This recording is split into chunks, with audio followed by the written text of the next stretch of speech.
Vinculadas a movimientos culturales de la burguesía árabe que buscaban la modernización y racionalización de lo musulmán y la total equiparación con la población de origen galo, surgen en el periodo de entreguerras las primeras manifestaciones de nacionalismo en Argelia. París no solía desatender las solicitudes que llegaban a su administración, pero los colonos, instalados en territorio argelino, se oponían con todas sus fuerzas a cualquier tipo de reforma.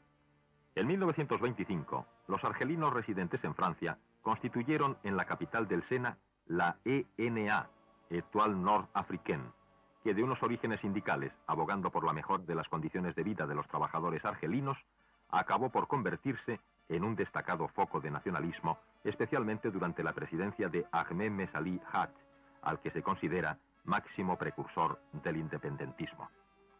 Con la llegada al poder del Frente Popular en 1936, se ven frustradas las actividades de estos grupos. La inestabilidad política de la metrópoli y el auge de los grupos intelectuales partidarios de la autodeterminación conducen a una etapa política que va desde la tolerancia a la más fuerte represión. La Estrella fue prohibida y su líder, Mesali, encarcelado. En 1943, 28 dirigentes políticos argelinos calificados como moderados hicieron público un manifiesto en el que reivindicaban la autodeterminación, la supresión del feudalismo agrario, la completa igualdad de derechos con los ciudadanos de origen francés, la libertad de cultos y una amnistía política general. Entre los redactores del documento figuraba Ferhat Abbas, representante de un sector político que enlazará años más tarde con el grupo de los partidarios de la lucha armada. 2 años después, diversas manifestaciones de la población autóctona exigen de las autoridades francesas la puesta en práctica de las demandas del manifiesto. La represión arrastró un centenar de víctimas y transformó las demandas de autodeterminación en gritos de independencia. El gobierno francés reaccionó con el aumento de los destacamentos militares y las medidas de fuerza. 40 aldeas fueron bombardeadas y destruidas y, según las fuentes del mando francés, 1.500 argelinos encontraron la muerte. Para los nacionalistas, sus bajas alcanzaron la cifra de 45.000. En 1946, una amnistía previa a las elecciones galas a la Asamblea Constituyente dejó en libertad a los dirigentes detenidos durante las anteriores revueltas. Ferhat y su partido propugnaron un parlamento y un gobierno argelino en un Estado argelino libremente asociado a Francia en el cuadro de la Unión Francesa, pero sus tesis contrastaban con las de los moderados, partidarios tan solo de una cierta autonomía, y con la de los radicales, que reclamaban la inmediata independencia sin renunciar a la lucha armada para conseguirla. Ferhat Abbas consiguió la victoria electoral en los primeros comicios, pero su enfrentamiento a Mesali y su movimiento le proporcionó la derrota ante este en las legislativas de noviembre del 46. Francia buscó el apaciguamiento de los insurgentes con la concesión de algunos derechos y libertades básicas, pero frente a las urnas se mantenían los 2 colegios electorales, uno para los colonos y otro para los autóctonos, y el Ejecutivo permanecía en poder del gobernador francés, siempre más cerca de las presiones de los colonos blancos que de las decisiones adoptadas por el gobierno metropolitano. En 1951 se crea el Frente Argelino para la Defensa y el Respeto a la Libertad, movimiento al que se integran distintas organizaciones, entre ellas el PC argelino, pero esta plataforma fracasó al poco tiempo. Por su parte, el Movimiento para el Triunfo de las Libertades Democráticas, MTLD, constituye una organización especial, OS, para hostigar el colonialismo francés con acciones violentas. La primera se produce en 1949 en el asalto a la central de correos de Orán. En ella aparecían implicados los nombres de Mohamed Jider y Ben Bella. En 1950, la OS era desmantelada por las fuerzas militares francesas. Jider fue condenado a muerte en rebeldía y Ben Bella a 8 años de prisión, que no llegó a cumplir nunca, ya que se evadió refugiándose en el Cairo. La MTLD entra en crisis por el enfrentamiento entre sus 2 facciones, la nacionalista y la revolucionaria. Mientras, hombres procedentes de la desintegrada OS creaban el Comité Revolucionario de Unidad y Acción, CRUA, decidido a imponer la unidad entre las facciones independentistas y a lograr una plataforma unitaria capaz de desarrollar una acción armada. Del CRUA surgió el Frente de Liberación Nacional, FLN, y esta nueva formación político-militar hará del Ejército de Liberación Nacional, ALN, su brazo armado.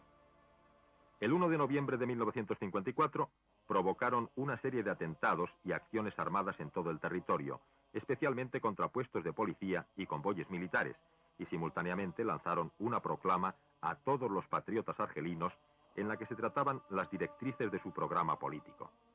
Su fin principal era la independencia, y entre sus objetivos se encontraba el saneamiento político y el aniquilamiento de todos los residuos de corrupción y reformismo subsistentes en la administración colonial. Se pretendía la internacionalización del conflicto y la realización de la unidad norteafricana en su ámbito natural árabe-musulmán. En cuanto a la metrópoli, el FLN prometía el respeto a los intereses franceses, culturales y económicos legalmente adquiridos, concediendo a los residentes en Argelia el derecho a optar por una de las dos nacionalidades. Se calcula que la organización, que contaba con solo 500 hombres en 1954, llegó a superar la cifra de 120.000 en 1957.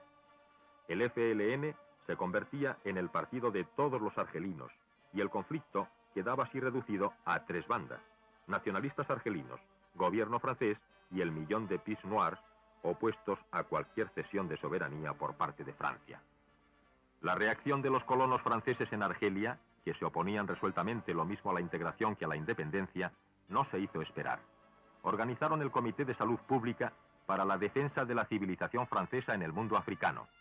Al comité se sumaron los grandes propietarios y comerciantes, los nostálgicos del colonialismo, los viejos excombatientes y los representantes de la derecha menos evolucionada. El ejército destacado en Argelia contemplaba con satisfacción la organización y las actividades del comité. El 13 de mayo del 58, tras la salida de Galard de la jefatura del gobierno galo, el general Mossu, que había recibido por delegación del ministro residente todos los poderes en Argelia, se ponía al frente del Comité de Salud Pública. La noticia cayó en París como una bomba, interpretándose como un acto de rebeldía frente a la metrópoli. Las horas de la Cuarta República estaban contadas y el país se enfrentaba a la amenaza de una auténtica guerra civil. La esperanza tenía un nombre: Charles de Gaulle. El hombre de Colombey, antiguo salvador de Francia, ascendía al primer plano de la jerarquía política francesa para intentar resolver el cáncer que estaba minando la sociedad gala. El 4 de junio de 1958, de Gaulle visitaba Argel, mostrando ciertas palabras de comprensión para los insurgentes de la Argelia francesa, pero el general comprendió que el sostenimiento de un conflicto imposible podía suponer para el país una auténtica desintegración, y con gran sentido del realismo comprendió que aquella era una batalla perdida de antemano. Nacionalista responsable, desenmascaró a los intereses bastardos que se descubrían en el mito de la Argelia francesa e intentó salvar la situación del millón de compatriotas suyos residentes en el país africano, haciendo comprender al capitalismo francés que sus actividades en el país norteafricano podrían seguir siendo posibles tras la independencia.